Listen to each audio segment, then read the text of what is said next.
Maui. It just gets better at every turn. As we take a 2-hour drive through the rainforest, it's the Road to Hana, gateway to Jim Neighbors' private getaway. You came here with Carol Burnett to look at the property. Yeah, and so we were just hanging out, and she was climbing trees and doing her Tarzan yell.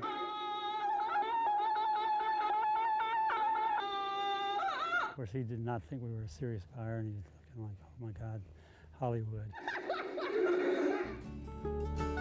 Well, he was serious. He bought that 500-acre property the very next day. That was 30 years ago. It's now a working macadamia nut farm with 10,000 trees. These are macadamia nuts here. But much of the property is still untouched, with incredible wildflowers and fruit trees. I'm going to take you the jungle way. We'll go to the jungle. Yeah, I like that idea. All right. You walk around with just a big smile on your face the whole time you're here? Yeah, pretty much. Yeah, you do. It's unbelievable. We took a ride to Jim's favorite place on earth. It's a good spot, isn't it? Yeah. It'll do. This'll work. In a pinch. It's not too bad. The property features nearly a mile of untouched shoreline. There's this certain magic here that I've never found anywhere else in the world. And I would agree. besides the Indy 500. Now, an Indianapolis tradition, Jim Neighbors singing Back Home Again. Home again in Indiana. His traditional pre-race performance started back in 1972. Track owner Tony Holman asked a favor from the Hollywood star who happened to be there just to watch the race. Hey, he said, would you like to sing the song? And I thought he meant the Star Spangled Banner. And so I said, well, sure, okay. And so I got up out of my seat and followed him over, and he introduced me to the Purdue band conductor. And so I asked him what key they did this in, and he says, we only got one key. And I said, no, Star Spangled Banner's got two. He said, well, you're not singing that. And I said, what? What am I singing? He says, Back Home Again in Indiana. He says, do you know it? I said, well, kind of, yeah, you know, I kind of know it. And so I wrote the lyrics on my hand in ink, you know, and to be sure. And had no rehearsal. I didn't have no intro or nothing. And walked out there and sang it. And 30-some years later, I'm still doing it. Back home again in Indiana. Since then, he's missed just one race. Home again.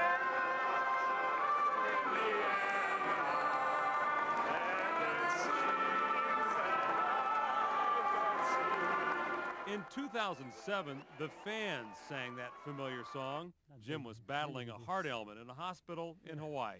I was lying in the hospital, and I was all by myself, and it was like 6 in the morning, you know, our time here, or right before 6, and I was listening to you. And so I was lying there, and then they started doing the song, and I started to cry. I got very emotional, and not being there, you know, after 30-something years. That setback was minor compared to 1994. Doctors gave him 2 months to live. He needed a liver transplant. I just said, well, you know, my life's in your hands, you know, and that's it. And I finally got one about, I probably had less than a week left. And because I had lost about 70 pounds of body mass in a month. So I was going really fast. I was really bad. And so I wasn't really sure I could ever sing again. But Jim retreated to this special place and made a full recovery in time for his yearly appearance in Indianapolis. Back home again in Indiana.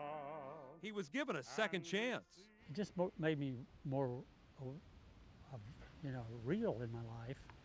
That, you know, this is what life's about. You know, you can be knocked off pretty fast, and you should appreciate every day of your life, and no matter what you're doing or what's happening to you. That's all you have is today. Now 78 years old, Jim Neighbors is still going strong. After all, Gomer Pyle can't slow down, can he? Golly! Okay, now I'll do my very favorite. back home again in Indiana, and it seems that I can see the gleaming candlelight still burning bright through the sycamores for me. The new mown hay sends all its fragrance through the fields I used to roam. When I dream about the moonlight on the Wabash, how I long for my Indiana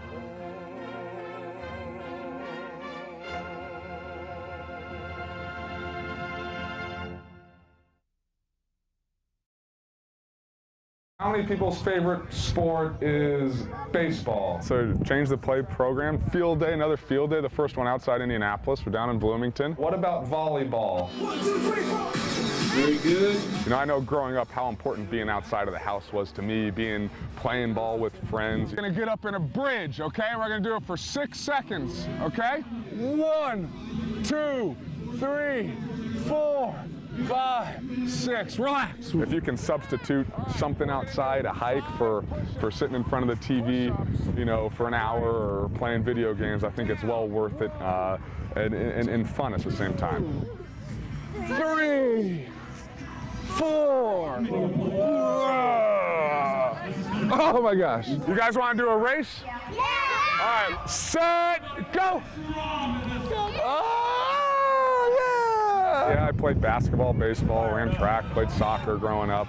You know, my sisters were volleyball and swimming and soccer. Check go! Woo! Having fun? Ah! We did just about everything, and you know, I know it's honestly, I think playing all those sports made me a better quarterback, maybe understand maybe different parts of athleticism better. Good froggy jump. But I know I had a lot of fun getting to diversify in a sense when it came to sports. Give each other high fives. Give each other high fives. Everybody give each other a high five. Yeah, I think I truly benefited by playing a lot of sports growing up. Change the play on 3. 1, 2, 3. Change the play. Where are you guys going? What a great way to spin it. Which way? Sunny. First pylon the Speedway saw was in 1959. At the end of the 93 season, they took that down. So this one's been here since 1994, so that 20-year run, and it's time to upgrade to a pylon that folks can actually see from further away. Will give us some video capabilities that we haven't seen in the past. Still feel like the old one, just a tick taller and just about 3 inches wider, so it's really going to look pretty similar to the one that we see right here, just have video capability. We're trying to go high tech. We're really trying to take all the information that we can gather and send it to our fans in the seats. We think this is just a lot better way to deliver some information to our fans, and we can actually make the numbers a little bit bigger so they can actually be seen from turn 1 and turn 4. A lot of ability to do that. The top will be able to really show the drivers when we go yellow right now. If you think about the old pylon, just had those 2 rotating yellow lights. So this will have a yellow ribbon at the top that'll flash, allow drivers to see from a long distance away when the track goes yellow as well. Well, the pylon is part of the tradition at the Indianapolis Motor Speedway, and that's why when we put the new pylon up, we want it to look pretty similar. So it's going to be basically the same width, basically the same height. So what we're used to seeing here will be there in the middle. It'll just be technology that now upgrades, and you can see it a lot better, and I think it's going to be better for our fans.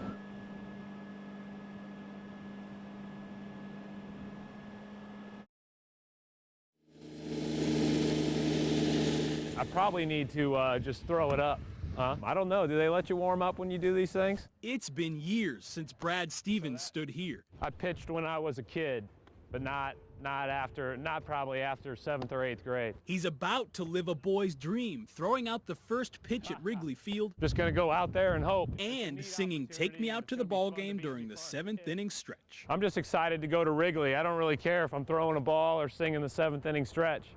Every time I've been to Wrigley, I've sang the 7th inning stretch, just nobody could hear it. That one didn't hit the ground, at least. It's long, isn't it? The Hoosiers theory tells us that a 10-foot rim at Hinkle is a 10-foot rim anywhere.